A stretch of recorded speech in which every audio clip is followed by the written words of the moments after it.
नमस्कार। आध्यात्मिकता में चक्रों का बहुत महत्व है। चक्रों की ऊर्जा हमें भौतिक स्तर पर, मानसिक स्तर पर, भावनात्मक स्तर पर और आध्यात्मिक स्तर पर बहुत प्रभावित करती है। आज इस वीडियो के थ्रू हम जानने का प्रयास करते हैं कि चक्र होते क्या हैं। सबसे पहली बात कि चक्र कोई फिजिकल एंटिटी नहीं है। जैसे कि हम कह सकते हैं कि ये उंगली है, ये नाक है, ये सिर है। इसी प्रकार हम चक्रों के बारे में ऐसा नहीं कह सकते कि ये चक्र हैं। चक्र बेसिकली ऊर्जा के केंद्र बिंदु, एनर्जी सेंटर्स होते हैं, जिनके थ्रू हमारा मन जो है वो ऑपरेट करता है।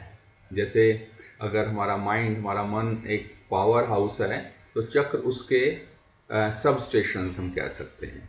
उसकी डिटेल्स आने वाली वीडियो में दी जाएगी। आज सिर्फ हम बता रहे हैं कि चक्र होते क्या हैं और कहाँ होते हैं।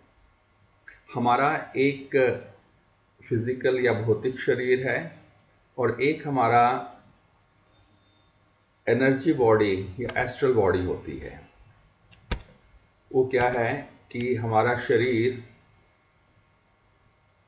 एक तो फिजिकल बॉडी ये है जो कि अलग अलग तरह के अंगों से मिलकर बना है।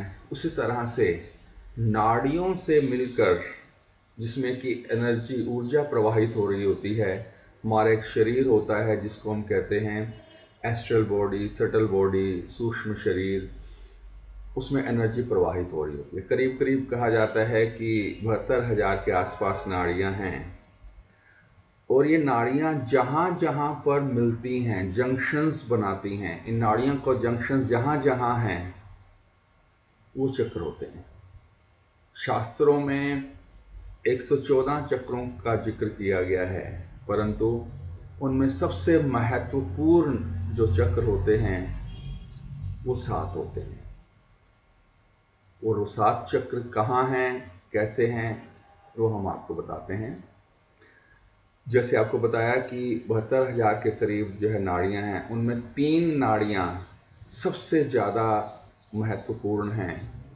वो हैं ईड़ा, पिंगला और सुषुम्ना। ये तीनों हमारे स्पाइनल कॉलम के अंदर, रीढ़ की हड्डी के अंदर होती हैं, सेंटर में।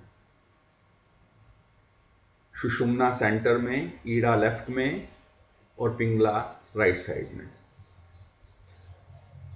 सुषुम्ना के थ्रू हमारी जो जीव शक्ति या कुंडलिनी शक्ति, राधा शक्ति, जो सबसे नीचे कूल में, कॉर्नर में सबसे नीचे जो है विद्यमान है, वो जो सबसे ऊपर शिव शक्ति, कृष्ण में मिलने का प्रयास करती है, लेकिन उसको रास्ते में कई रुकावटें आती हैं। वो रुकावटें क्यों आती हैं?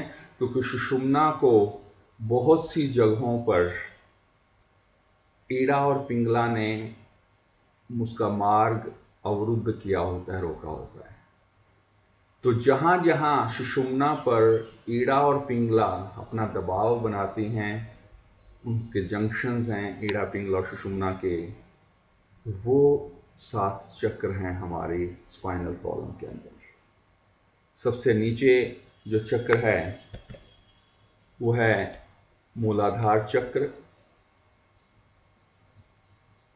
और मैं फिर बता रहा हूँ कि इसको ऐसा नहीं है कि हाँ भी जैसे हम अंगों को दिखा सकते हैं कि हाँ भी स्पाइनल कॉलम के अंदर दिखा सकें कि ये चक्र है, वो एनर्जी सेंटर है। सबसे नीचे है मूलाधार चक्र।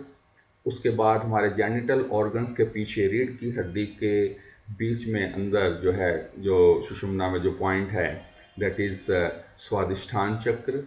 हमारी नाभि के पीछे एग्जैक्टली सुषुम्ना में जो चक्र है, that is what we call as Manipur chakra. फिर हमारे छाती के बीच में जो पॉइंट है, उसके एग्जैक्टली पीछे रीढ़ की हड्डी में जो है, जो चक्र है, उसको कहते हैं अनाहत चक्र। हमारे गले में पीछे जो है, जस्ट स्पाइनल कॉलम के अंदर जो चक्र है, वो है विशुद्ध चक्र। हमारी त्रिकुटी में यहाँ पे, यहाँ से करीब 1.5 से 2 इंच अंदर जो चक्र है, उसको कहते हैं आज्ञा चक्र। और टॉप पे जो है वो कहते हैं सहस्रार चक्र। तो ये 7 चक्र सबसे ज़्यादा महत्वपूर्ण हैं और इन्हीं की एनर्जी से हमारी शारीरिक, मानसिक, भावनात्मक और आध्यात्मिक क्रियाएं जो है अच्छी या बुरी हो सकती हैं। और साधना की सभी पद्धतियों में लगभग चक्रों के महत्व को बहुत माना गया है। आनंद मार्ग की साधना पद्धति, जो कि इस समय विश्व में सर्वश्रेष्ठ पद्धति है, जिसमें कि 6 लेसन्स के बारे में बताया गया है, उसमें भी 3rd और 5th लेसन में चक्रों के ऊपर ही कंसंट्रेट करके जो है क्रियाएं बताई गई हैं। वो हम नहीं बता सकते, वो आनंद मार्ग के कोई आचार्य ही आपको बता सकते हैं। परंतु जो 3rd लेसन है उसमें तत्व धारणा और 5th लेसन में चक्र शोधन, उसमें वो क्रियाएं करने से चक्रों की एनर्जी जो कि किसी न किसी कारण से जो है कम हो गई है, उसको बढ़ाया जा सकता है। तो आज सिर्फ इतना याद रखना है कि हमारे जो शरीर में जो चक्र हैं वो कोई फिज़िकल एंटिटीज़, फिज़िकल पॉइंट्स नहीं हैं, वो एनर्जी सेंटर्स हैं, ऊर्जा के केंद्र हैं। और 7 मुख्य चक्र हमारी स्पाइनल कॉलम में मौजूद होते हैं। सबसे नीचे मूलाधार चक्र, फिर स्वादिष्ठान चक्र, फिर मणिपुर चक्र, अनाहत चक्र, विशुद्ध चक्र, आज्ञा चक्र और सहस्रार चक्र। अब किस किस चक्र में किस किस प्रकार की प्रवृत्तियाँ होती हैं, एनर्जी कम होने से क्या फ़र्क पड़ता है, क्या हमें प्रॉब्लम्स आ सकती हैं और उससे कैसे जो है हम दूर कर सकते हैं साधना के द्वारा चक्रों पर कंसंट्रेट करके, वो फिर आने वाली वीडियोस में बताया जाएगा। धन्यवाद, नमस्कार।